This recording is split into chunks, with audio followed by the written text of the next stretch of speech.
व्याख्यान वेदी के समक्ष विराजमान आर्य समाज धामावाला के आदरणीय प्रधान सुधीर गुलाटी जी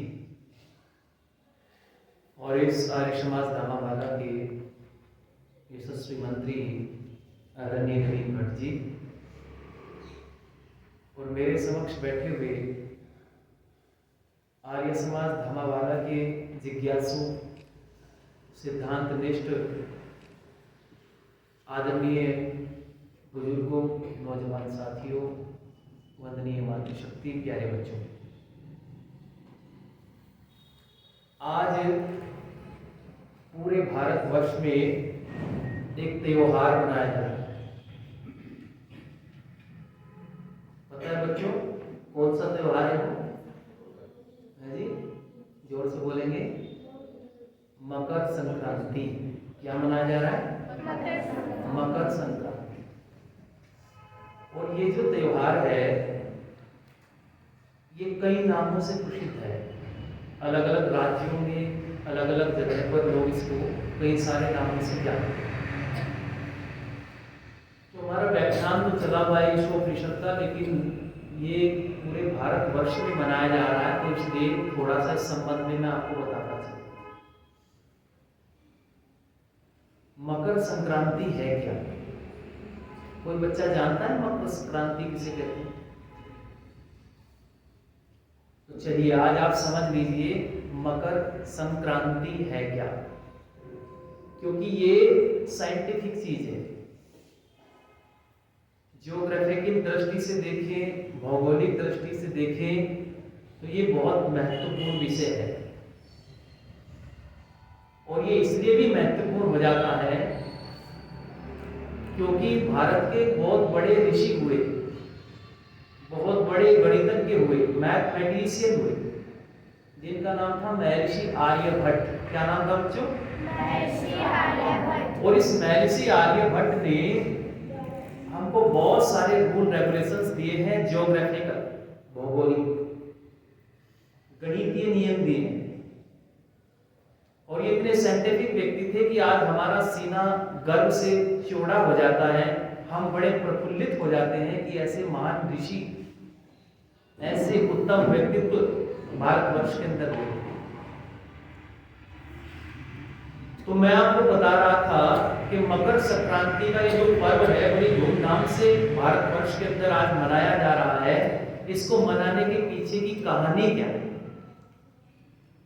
तो आप सब जानते होंगे बच्चों कि पृथ्वी अपने अक्ष पर भी घूमती है और सूर्य के चारों तरफ भी घूमती है। और ये जो पृथ्वी सूर्य के चारों तरफ परिक्रमण करती है, घूमती है, इस परिक्रमण करने का जो पथ है उसको कहते हैं क्रांति वृत्त। क्या कहते हैं? जोर से बोलो। क्रांति वृत्त। और इस क्रांति वृत्त पर जब ये पृथ्वी घूमती है सूर्य के चारों तरफ, तो इस पथ पर 12 स्थानों को चिन्हित कर दिया कल्पित ज्योतिषियों ने। ज्योतिष भी 2 प्रकार के होते हैं सज्जनों, एक होता है फलित और एक है गणित। जो आर्य समाज के वेद के निष्ठ विद्वान लोग हैं वो गणित ज्योतिष को मानते हैं, फलित ज्योतिष को नहीं मानते। लेकिन ये जो पृथ्वी के चारों तरफ जिस पथ पर घूम रही है, जिसको क्रांति वृत्त कहते हैं, उस पर जगह जगह पर 12 स्थानों को चिन्हित कर दिया कुछ कल्पित ज्योतिषियों ने। और उन 12 जगहों के नाम अलग अलग रख दिए। आप सुनते भी होंगे, सुबह सुबह बहुत सारे टीवी में आते हैं गुरु जो बताते हैं आपको कि ये मकर राशि है, ये कर्क राशि है, ये सिंह राशि है, ये वृश्चिक राशि है, ये धनु राशि है। तो ये सब जो राशियां, जो नाम लिखे हैं, ये आकाश गंगाओं में, जो बहुत बड़ी बड़ी आकाश गंगाएं हैं और ये हमारा आकाश है, इसमें जो पुंज है, नक्षत्र है, उनकी कुछ आकृतियां बनी हुई हैं आकाश। और जब दूरबीन से उनको देखा गया आकृतियों को, तो कोई आकृति सिंह के आकार की है, कोई आकृति वृश्चिक आकार की है, कोई आकृति तुला आकार की है। तो ये जो भिन्न भिन्न आकार की आकृतियां थी, इन आकृतियों के नाम पर 12 स्थान चिन्हित कर दिए। और क्या कहा कि जब ये पृथ्वी एक राशि से दूसरी राशि में प्रवेश करती है तो इसको कहते हैं संक्रमण काल। क्या बोला बच्चों? संक्रमण काल। यानी जब पृथ्वी सूर्य के चारों तरफ घूम रही है तो अलग अलग स्थानों पर इन 12 भागों में एक एक स्थान का संक्रमण करती जाती है और पूरे सूर्य के चारों तरफ चक्कर लगा करके आती है। और जब ये भूमध्य रेखा से, पृथ्वी के बीचों बीच एक रेखा है जिसको क्या कहते हैं? भूमध्य रेखा। उसके ऊपर की तरफ, उसके ऊपर की तरफ एक रेखा है जिस रेखा का नाम क्या है बच्चों? मकर रेखा, उत्तर की तरफ। और भूमध्य रेखा के दक्षिण की तरफ एक रेखा है जिसका नाम क्या है? कर्क रेखा। अब भूमध्य रेखा से जब सूर्य 6 मास उत्तर की तरफ निकलता है तो उसको कहते हैं उत्तरायण। क्या बोलते हैं? उत्तरायण। और जब दक्षिण की तरफ 6 मास निकलता है तो उसको क्या कहते हैं? दक्षिणायन।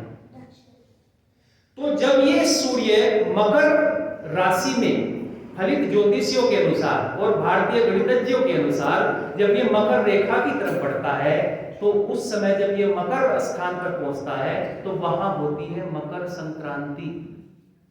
क्या होती है?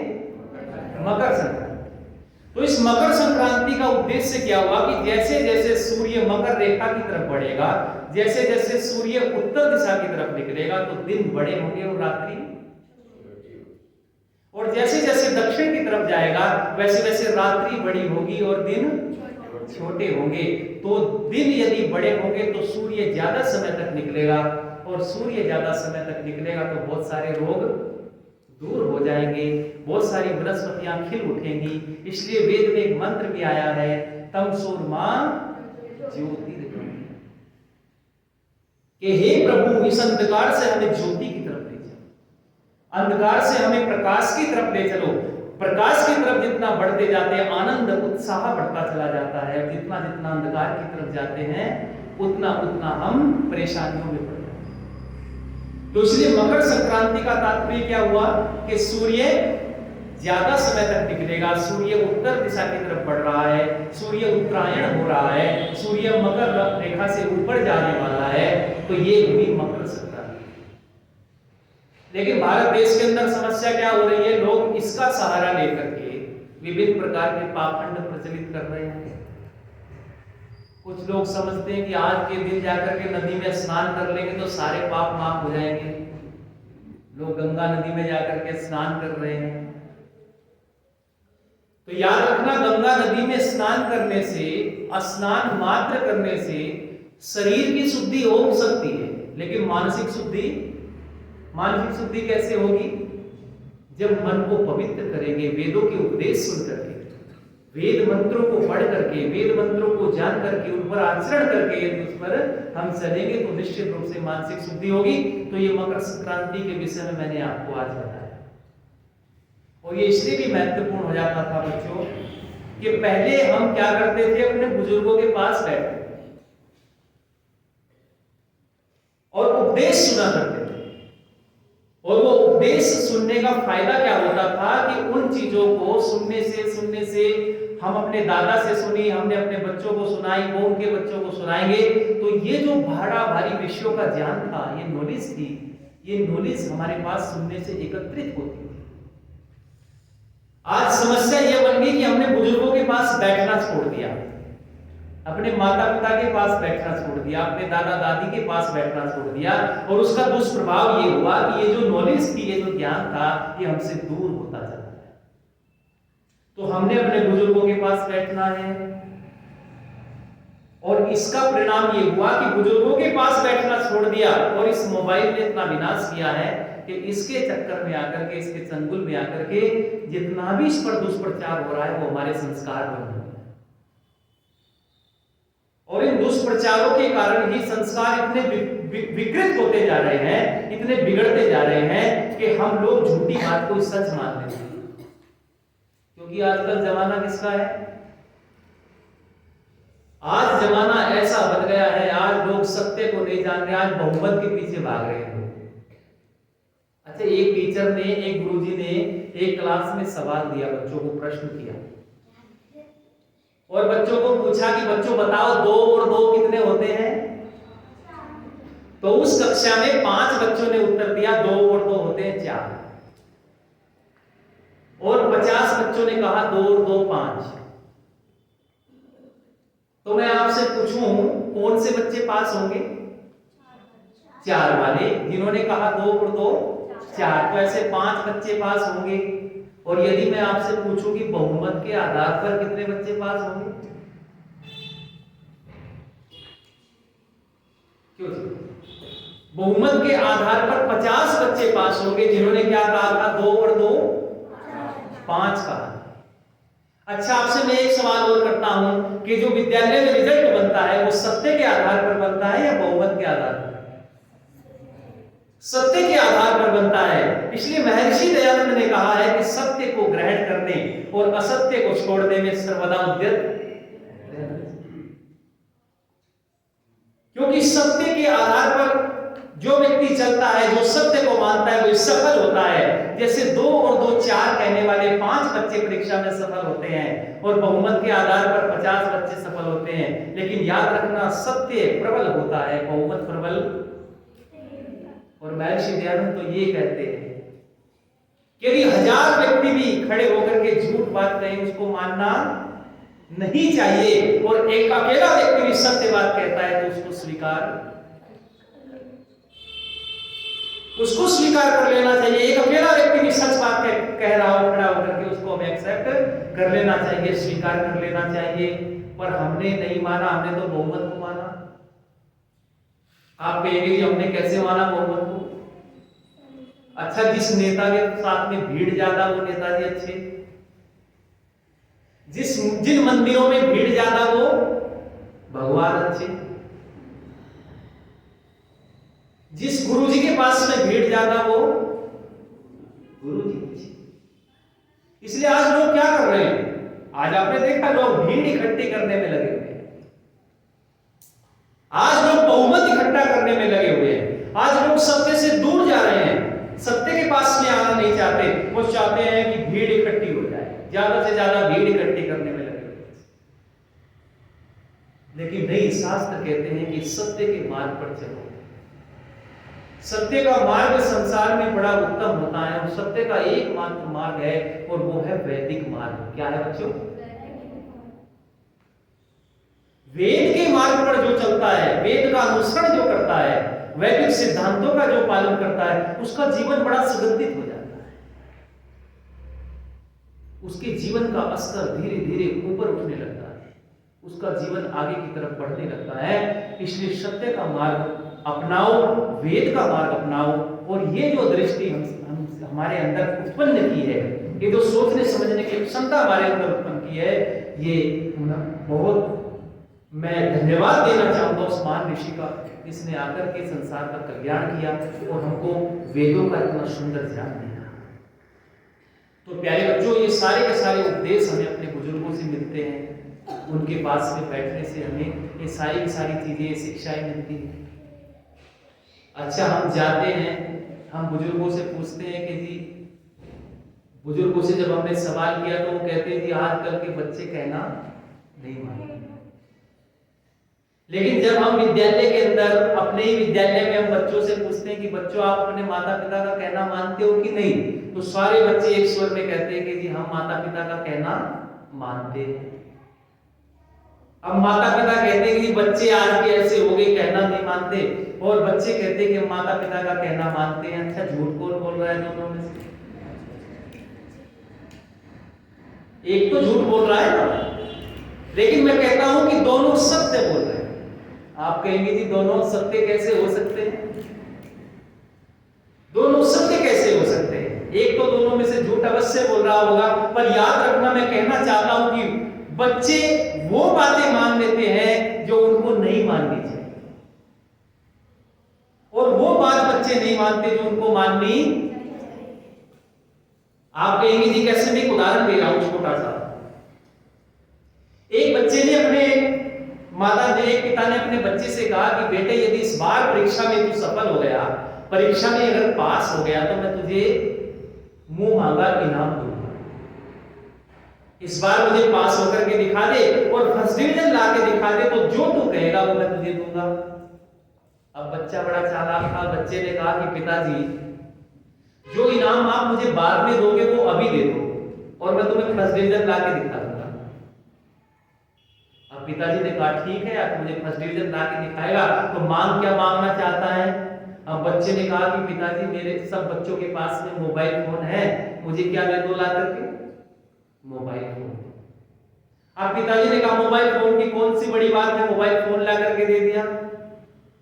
फिर बच्चे ने कहा पिताजी सब बच्चे समय से स्कूल चले जाते हैं, मुझे देरी हो जाती है, लेट हो जाता हूं मैं, आप मुझे स्कूटर दे दो, स्कूटी खरीद कर दे दो। तो पिताजी ने कहा स्कूटी क्या बेटे, मैं तुझे मोटरसाइकिल खरीद कर दे देता। अब पिताजी ने बच्चे को क्या खरीद के दे दी, मोटरसाइकिल खरीद कर दी। जब मोटरसाइकिल भी मिल गई तो ये बच्चा कहने लगा पिताजी एक चीज की कमी और है, वो भी मुझे दे दो। सब बच्चे अच्छे तरीके से अध्ययन करते हैं, आप मुझे लैपटॉप खरीद कर दे दो, मैं उसमें पढ़ूंगा। और पिताजी ने लैपटॉप भी बच्चे को खरीद कर, अब बच्चे को मोबाइल फोन मिल गया तो मोबाइल फोन पर अपने दोस्तों से बात करता, दिन भर बाइक पर इधर उधर घूमता रहता और लैपटॉप में फिल्म देखता। यही काम वर्ष भर किया और अंतिम समय में जब परीक्षा होने लगी तो बच्चा क्या हो गया, फेल। और जब ये बच्चा फेल हो गया तो इसके पिता ने इसको रिजल्ट देखा और पास में बुलाया और बुला करके कहा, उसको ताड़ना लगाई कि मैंने तुझे मोबाइल फोन दिया है, मैंने तुझे मोटरसाइकिल दी है, मैंने तुझे लैपटॉप दिया है, सारी सुविधाएं उपलब्ध कराई है और नालायक फिर भी फेल हो गया। मेरी आंखों से दूर चला जाओ, कहीं जाकर के डूब कर मर जा। और बच्चा इतना आज्ञाकारी था कि उठ करके जाकर के डूब कर मर गया। अब याद रखना, जो चीज नहीं माननी चाहिए वो बच्चे ने मानी और जो बच्चे के लिए मानने योग्य थी उसको माना। इसलिए प्यारे विद्यार्थियों, याद रखना, इस बात को नोट कर लेना, जो चीज हमें मानने योग्य है, जो हमारे लिए महत्वपूर्ण है, जो हमारे जीवन का कल्याण करती है, उन बातों को हमें मान लेना चाहिए और जो हमारे जीवन का विनाश करती है उनको कभी मानना नहीं। सत्य बातों को मानना चाहिए, जो वेद की कसौटी पर खरी उतरती है, जो सिद्धांत की कसौटी पर खरी उतरती है, उन बातों को हमें स्वीकार करना चाहिए। और जो सिद्धांत से विरुद्ध बातें हैं, सिद्धांत से विपरीत बातें हैं, जो असत्य है, झूठ है, प्रकृति के सापेक्ष नहीं है, उन सब बातों को हमें कभी स्वीकार करना। और ये सब हमें सिखाता है सिद्धांत, वेद सिखाता है। इसलिए थोड़ी सी बातें मैंने आपको भूमिका के रूप में बताई है। हमने ईशोपनिषद शुरू किया हुआ था, हमारे कितने मंत्र पूरे हो गए, हमारे 8 मंत्र पूरे हो गए। कितने मंत्र हुए बच्चों? 8। और पिछले वाले मंत्र में यदि आपने याद है तो हमने आपको बताया था कि स प्रियगा शुक्रमकायम अवर्णम अस्नाविरम शुद्धम पाप विद्धम कबीर मनीषी परिभू स्वयं भू याथा तत्तो अर्थान वेदघात शास्त्रति समाख्य। यजुर्वेद के 40वें अध्याय का ईशोपनिषद के इस 8वें मंत्र की व्याख्या हमने की थी कि ईश्वर का स्वरूप कैसा है। तो आप सबने सुन लिया था, आप सबने जान लिया था, आप सबने समझ लिया था कि ईश्वर स्वयंभू है, ईश्वर शुद्ध है, ईश्वर शाश्वतीय है, ईश्वर समाभ्य है, ईश्वर शुक्रम है, अकायम है, अवर्णम है, अस्नाविरम है। इतने सारे लक्षण हमने आपके बीच में प्रस्तुत किए। आज हम इस ईशोपनिषद के 9वें मंत्र की तरफ बढ़ रहे हैं। और 9वां मंत्र क्या कहता है कि ओम अंधन तम प्रविशन्ति ये संभूति उपासते ततो भूय इव ते तमो ये उ संभूत्या अंगता। इस मंत्र को ध्यानपूर्वक समझना बच्चों, क्योंकि पिछले मंत्र में हमने समझा है कि ईश्वर कैसा है, ईश्वर का स्वरूप कैसा है। तो ईश्वर के स्वरूप को समझने के लिए हमने बताया था ईश्वर स्वयंभू है। क्या बोला था हमने? ईश्वर स्वयंभू है। और स्वयंभू का अर्थ करते हुए मैंने आपके बीच में बताया था, यदि आपके स्मृति में है और आपको याद है, तो स्वयंभू का अर्थ हमने किया था कि जिसकी संयोग से उत्पत्ति, वियोग से विनाश, गर्भवास, जन्म और मरण नहीं होते, वो क्या है बोलो? स्वयंभू। उसकी संयोग से उत्पत्ति नहीं होती, वियोग से विनाश नहीं होता, क्योंकि परमात्मा के लिए एक और विशेषण वेद के अंदर आया है, निराअवयव। परमात्मा में अवयव नहीं है तो उसका विखंडन नहीं हो सकता, अवयव नहीं है तो उसको जोड़ा भी नहीं जा सकता, इसलिए वो निराअवयव है और वो स्वयंभू है। आज के मंत्र में दो शब्दों के ऊपर हम विचार करेंगे, और ये जो मंत्र है 9, 10 और 11, यजुर्वेद के 40वें अध्याय का 9वां, 10वां और 11वां तीनों मंत्र आपस में एक दूसरे से संबंधित हैं, एक दूसरे से जुड़े हुए हैं, एक ही विषय का जिक्र किया गया है। और वो विषय क्या है? तो इसमें दो शब्द आए हैं, एक है असंभूति और एक शब्द है संभूति। अभी मंत्र में मैंने पढ़ा आपके बीच में, अनंतमय प्रविशन्ति ये संभूति उपासते। मैंने असंभूति एक शब्द है, और असंभूति का मतलब होता है जो ठीक प्रकार से बनाई गई। असंभूति, यहां पर भूति शब्द है, भू धातु है इसमें, और भू धातु का मतलब होता है भू सत्तायाम धातु। भू का मतलब होता है होना, और भू धातु में तिर प्रत्यय करने से शब्द बना भूति, भूतिर भवनम, जो अच्छी प्रकार से बनाई गई है। और सम उपसर्ग लग गया, तो सम उपसर्ग लगने से भू धातु में तिर प्रत्यय करने से शब्द सिद्ध हुआ है संभूति। और इस संभूति का मतलब है जो ठीक प्रकार से जिसका निर्माण किया गया है वो है संभूति। और असंभूति मैंने जो पहले से निर्मित है, जो बनाई नहीं गई है। अब दोनों शब्दों को समझिए, आप दोनों शब्दों को ठीक प्रकार से पकड़ने का प्रयत्न करेंगे। मैंने आपको बताया कि संभूति का मतलब है जो अच्छी प्रकार से बनाई गई, जो परिप्लान है। और अच्छी प्रकार से क्या बनाई गई? तो ये जो सृष्टि है ये परमपिता परमात्मा ने अच्छी प्रकार से बनाई है। और असंभूति का मतलब है कि जो बनाई नहीं गई, जो पहले से विद्यमान है। तो पहले से क्या विद्यमान था? प्रकृति, सत्व, रज और तम। सत्व, रज, तम पहले से विद्यमान था, वो सदा से है, वो अनादि है, उसका नाम है प्रकृति। और इसी प्रकृति से महतत्व आदि, अहंकार आदि, बुद्धि, 5 ज्ञानेंद्रिया, कर्मेंद्रिया, तन्मात्राएं, ये जो आगे निर्माण किया है इसको कहते हैं सृष्टि। तो दोनों शब्द समझ में आए? संभूति मैंने जो अच्छी प्रकार से बनाई गई है, और असंभूति मैंने जो पहले से विद्यमान है, जो बनाई नहीं गई है, अर्थात सत्व, रज, तमोगुण रूप प्रकृति। अब कह रहा है वेद का मंत्र, असंभूतिम उपासते। मैंने जो असंभूति की उपासना करते हैं, जो सत्व, रज, तम रूप प्रकृति की खोज में निरंतर लगे रहते हैं, लेकिन किसको बुलाकर, किसको छोड़कर? तो वेद का मंत्र कह रहा है कि ईश्वर को बुला करके, परमात्मा को छोड़ करके जो केवल प्रकृति की खोज में लगे हैं, उनके साथ क्या होगा? अंधतमय प्रविशन्ति, वो अंधकार में प्रवेश करेंगे, अंधकार युक्त योनियों में प्रवेश करेंगे, अंधकार को प्राप्त होकर के कष्ट भोगेंगे, जो खाली प्रकृति की खोज में। इन्होंने ईश्वर को बुला दिया है, ईश्वर को साथ नहीं दिया, ईश्वर को छोड़ दिया। और ईश्वर को छोड़ने से वो केवल प्रकृति की, अच्छा मैं आपसे पूछना चाहता हूं, कौन है जो केवल प्रकृति की खोज में लगे हैं?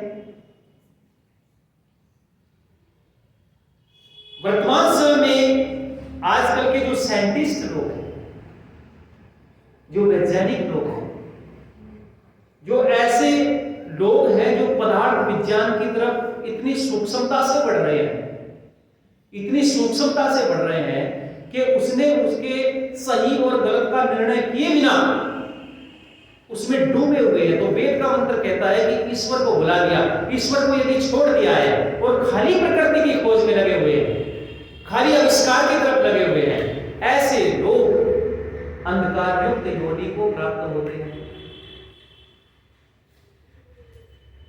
और अंधकार युक्त योनि को प्राप्त, वो इस जन्म में भी सुख शांति प्राप्त नहीं कर सकते, क्योंकि ईश्वर की तरफ जाएंगे तो बल मिलेगा, आनंद मिलेगा, उत्साह मिलेगा, और प्रकृति की तरफ जाएंगे तो क्या मिलेगा? काम, क्रोध, लोभ, मोह। इस प्रकार की जो अंदर से जो प्रकृति का जो गुण है, प्रकृति की जो अवस्थाएं हैं, उन अवस्थाओं को जान करके बुद्धि उसी प्रकार की बन जाती है और ईश्वर की तरफ बढ़ जाते हैं, तो ईश्वर के आनंद में, रस में डूब जाते हैं मन वो।